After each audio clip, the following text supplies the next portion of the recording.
Could a centuries-old feud hold the power to decide life or death? How far will greed and pride push a man before fate catches up?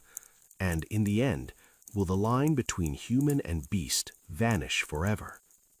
Classic Storytime Hub presents Metzengerstein by Edgar Allan Poe, a reimagined tale in English.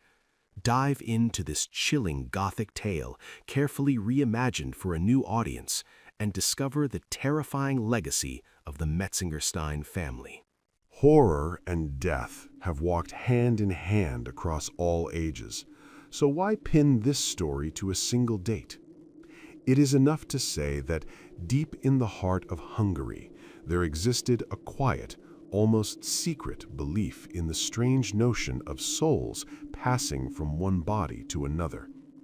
Whether such a thing is true or merely a fanciful myth, I will not argue. But human doubt, as La Bruyère once observed about our endless miseries, often stems simply from our fear of being alone.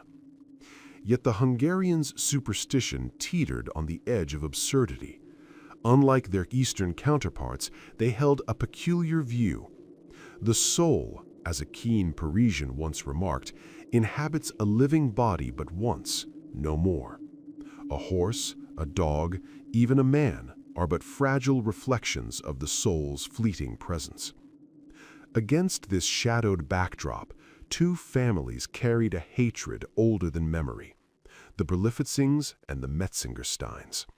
For centuries their rivalry had festered, a bitter stain on Hungary's noble bloodlines. The roots of this enmity were tangled in the words of a cryptic prophecy: "A lofty name shall suffer a fearful fall when the mortality of Metzengerstein triumphs over the immortality of Berlifitzing." At first glance, the prophecy seemed meaningless, mere words whispered through the ages. Yet small grievances, trifling in their moment, had erupted into catastrophes of dreadful consequence. Their estates, sprawling and neighboring, had long vied for influence over the currents of government. And as is often the case with those who dwell close to one another, proximity bred no friendship. From the towering battlements of Castle Berlifitzing, one could peer directly into the windows of the Grand Metzengerstein Palace, and vice versa, a constant, unspoken surveillance feeding their simmering animosity. Far from soothing the fragile pride of the less ancient and far humbler Berlifitzings, the dazzling splendor of their rivals only fueled the fires of resentment. So what surprise could there be that even the most cryptic and frankly absurd prophecies found fertile ground among families already steeped in centuries of inherited jealousy? The words whispered of an ultimate triumph for the already mighty Metzengersteins, and naturally this only deepened the Berlifitzings' bitter, burning envy. At this time, Wilhelm, Count Berlifitzing, though noble in blood, was a feeble, doting old man. He was remarkable for nothing except an unyielding hatred for the Metzengersteins and a passion for horses and the hunt so fierce that neither age, infirmity, nor failing mind could keep him from riding into danger each day. Across the valley, Frederick, Baron Metzengerstein, was still a boy, not yet of age. His father, a minister of note, had died prematurely, followed swiftly by his mother, Lady Mary. At 15, Frederick was officially a young man, yet in the vast wilderness of his Hungarian principality, 15 years carried a weight far heavier than in any crowded city street. Here, youth and experience intertwined with the endless expanse of forests, castles, and hunting grounds. Upon his untimely death, Frederick inherited the family's staggering estates, lands of wealth and power rarely consolidated under one Hungarian noble. Countless castles dotted his domain, the crown jewel of them all, the grand Chateau Metzengerstein. Its boundaries blurred into legend, its main park alone spanned 50 miles, a wilderness so vast it seemed to stretch beyond the reach of time itself. When a boy so young, yet with a character already infamous, inherited a fortune unmatched in all Hungary, few dared to guess what course his life might take. And for the first 3 days, Frederick Metzengerstein outdid even the darkest expectations. Shameful indulgences, brazen betrayals, horrors never before whispered, his trembling vassals soon realized that no act of obedience on their part, no moral scruple of his own, could shield them from the relentless cruelty of a young tyrant in full bloom.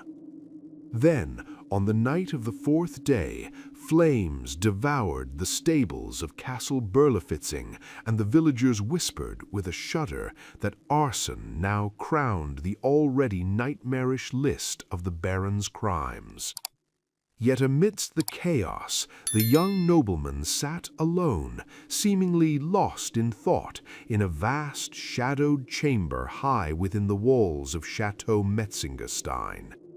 The walls were draped with rich but faded tapestries, their intricate designs portraying the spectral forms of 1,000 ancestors. Here, robed priests and pontiffs, entwined with emperors and autocrats, exercised the silent power to veto kings or restrain rebellious thrones with papal authority. There, the towering Metzengerstein princes, astride their mighty war horses, thundered over the vanquished, their vitality almost leaping from the threads of the woven cloth.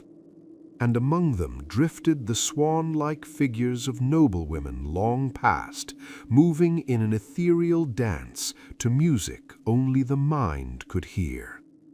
In that room, the past and present collided, a haunting gallery of power, pride, and violence, and the young Baron, in his silent contemplation, seemed to drink deeply of the legacy he was destined to embody.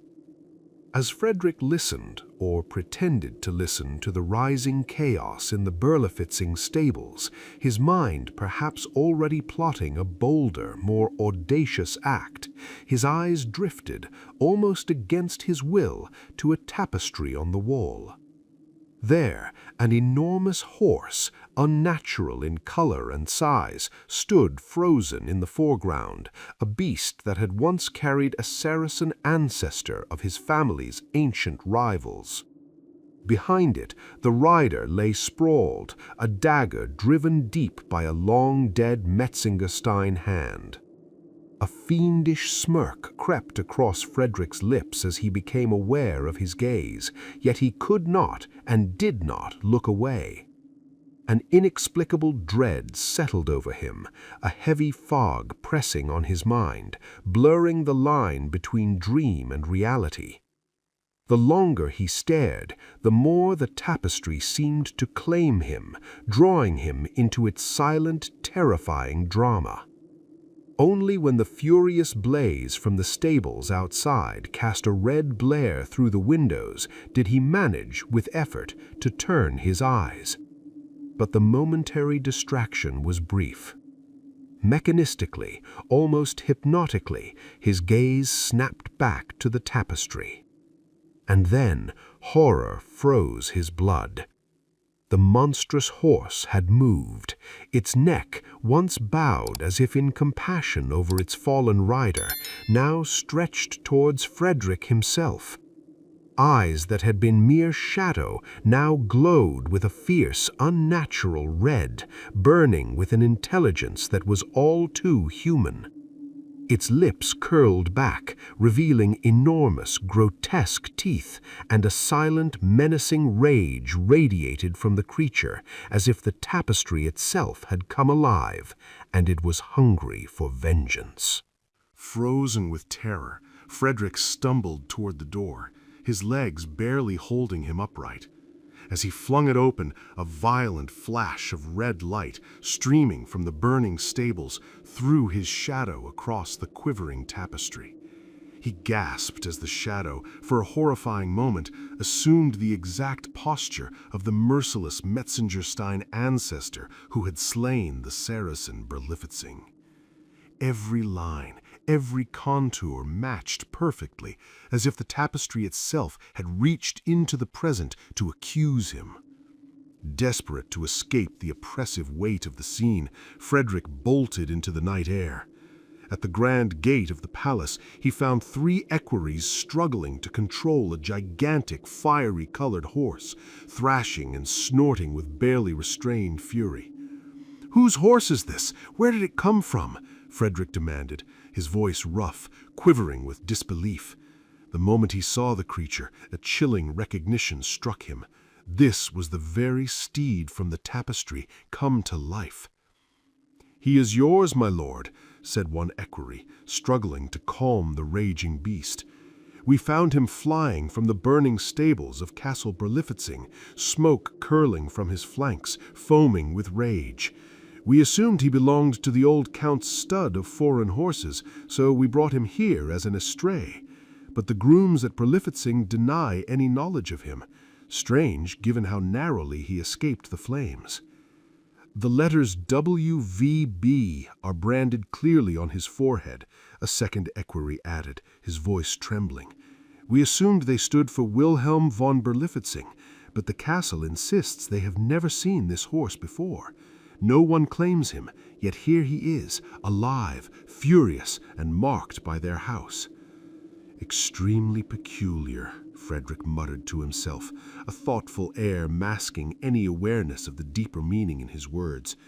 "He is, as you say, a remarkable horse, a colossal beast, fierce, untamed, and almost infernal in character. But let him be mine," he added after a pause, a dark spark in his eyes. "Perhaps a rider like Frederick of Metzengerstein can tame even the devilish steed stolen from the stables of Berlifitzing." "You mistake, my lord," an equerry replied cautiously. "This horse did not belong to the count. Had he, we would have known better to bring him before a noble of your rank." Frederick's lips curled in a dry, almost imperceptible smile. "True," he murmured. At that moment, a palace page hurried into the courtyard, face flushed, steps urgent. Leaning close, he whispered of a strange disappearance, a small yet distinct portion of the tapestry, missing from one of the upper chambers. His words, low and urgent, left much unsaid, leaving the equerries burning with curiosity they dared not satisfy. Through it all, Frederick's expression shifted like storm clouds over a dark horizon. Agitation flickered in his gaze, yet it soon solidified into cold, deliberate malice. With a voice as steady as it was commanding, he ordered a particular chamber to be locked at once, the key to remain in his own possession. "Have you heard of the unfortunate death of old Hunter Berlifitzing?" one of the vassals ventured cautiously, as Frederick's new fiery steed, its hooves striking sparks from the cobblestones, reared and plunged along the long avenue that stretched from the chateau to the Metzengerstein stables. Its furious energy seemed almost alive, a burning echo of the violence that already haunted the house and its young master. "No," Frederick snapped, spinning toward the speaker, his eyes alight with a strange intensity. "Dead, you say? He's dead?" "It is true, my lord," the vassal replied cautiously. "And I imagine for a noble of your name, this may not be unwelcome news." A slow, calculating smile spread across Frederick's face. "How did he meet his end?" "In his reckless efforts to save a favored horse from the flames, he himself perished miserably in the fire." "Indeed," the Baron murmured, each syllable deliberate, as if the weight of a dark, thrilling idea was sinking into his mind. "Indeed," repeated the vassal, hesitant. "Shocking," Frederick said in a calm, almost casual tone, before turning and walking quietly into the chateau. From that moment, the young Baron Frederick von Metzengerstein changed. Outwardly, he grew more mysterious, more withdrawn, and far less inclined to charm or mingle with the world beyond his own domain. His habits were strange, his manner colder than ever, and he became utterly isolated, unless, perhaps, the fiery, unnatural horse he now constantly rode could claim the title of companion. For a long time, neighbors continued their invitations. Will the Baron attend our festivals? Will he join us on the boar hunt? But the answers were always the same, haughty, laconic, and final. Metzengerstein does not hunt. Metzengerstein will not attend. The Baron's presence had become legend, his actions whispered in fear, and the wild, blazing steed at his side seemed to cast a shadow over the entire principality, a living symbol of vengeance, pride, and the terrible weight of family legacy. The repeated slights and rebuffs could not be tolerated by the proud nobility of the surrounding lands.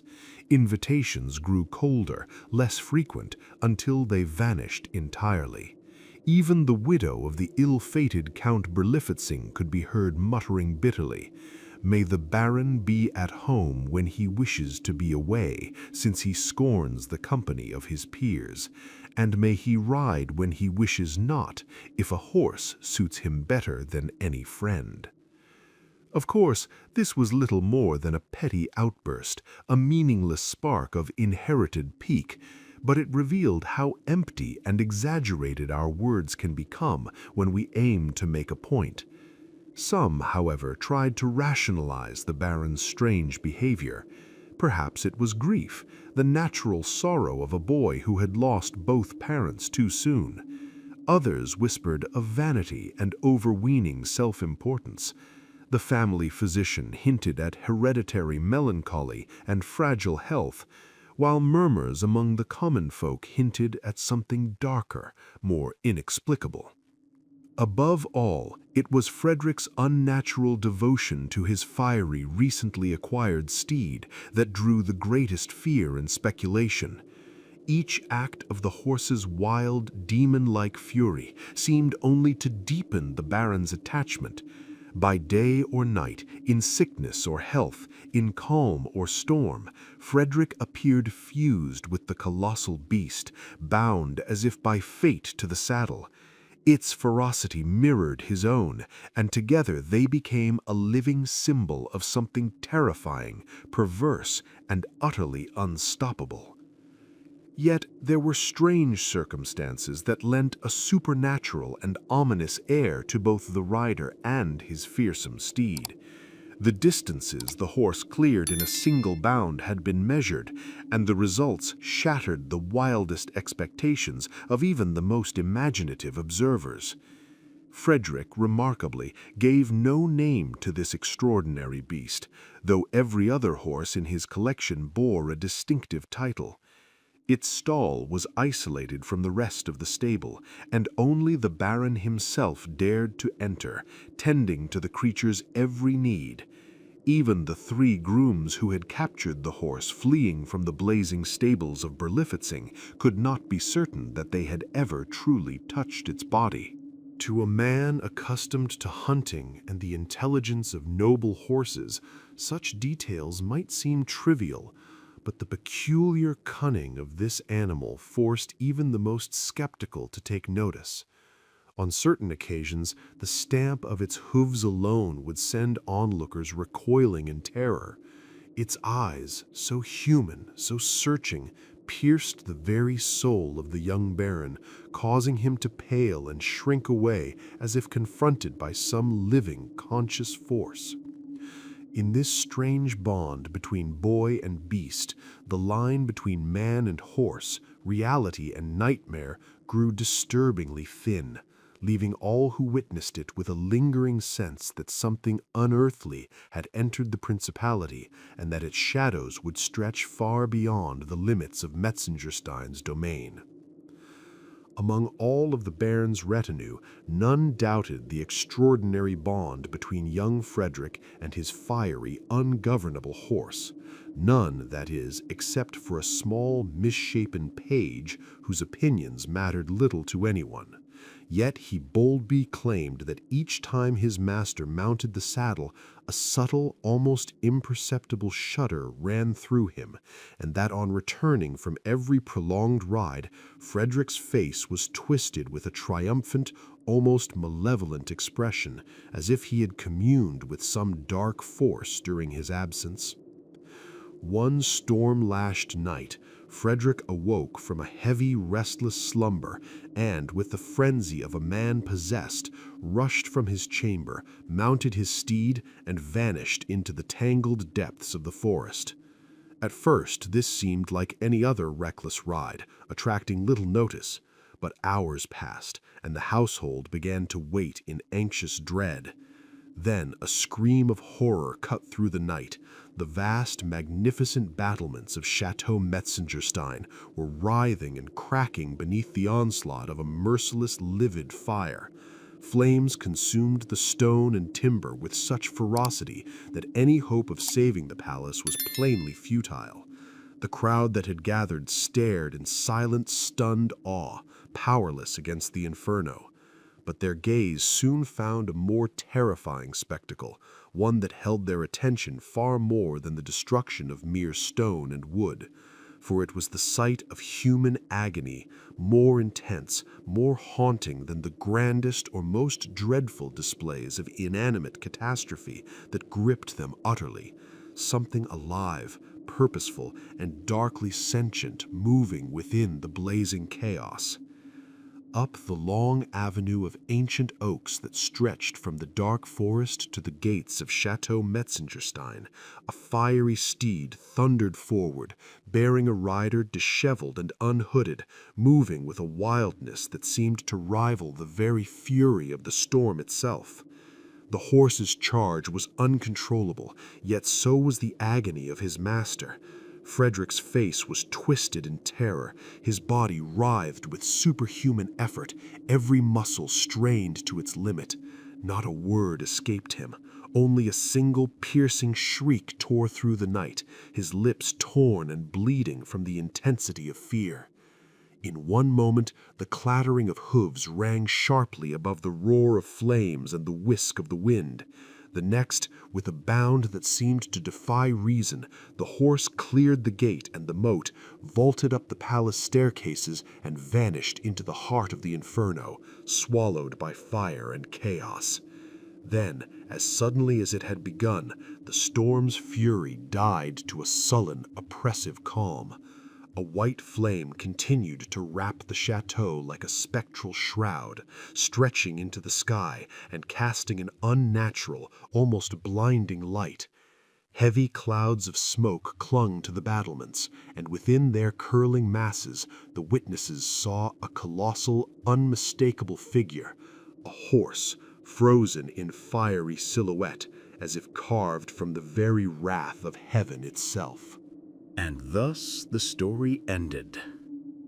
If you liked this journey into the worlds of classic literature, do not forget to support us by subscribing so we can tell you more. And hey, if there's a classic tale you'd love to hear told in this suspenseful style, drop its name in the comments below. Your suggestion might be our next chilling adventure.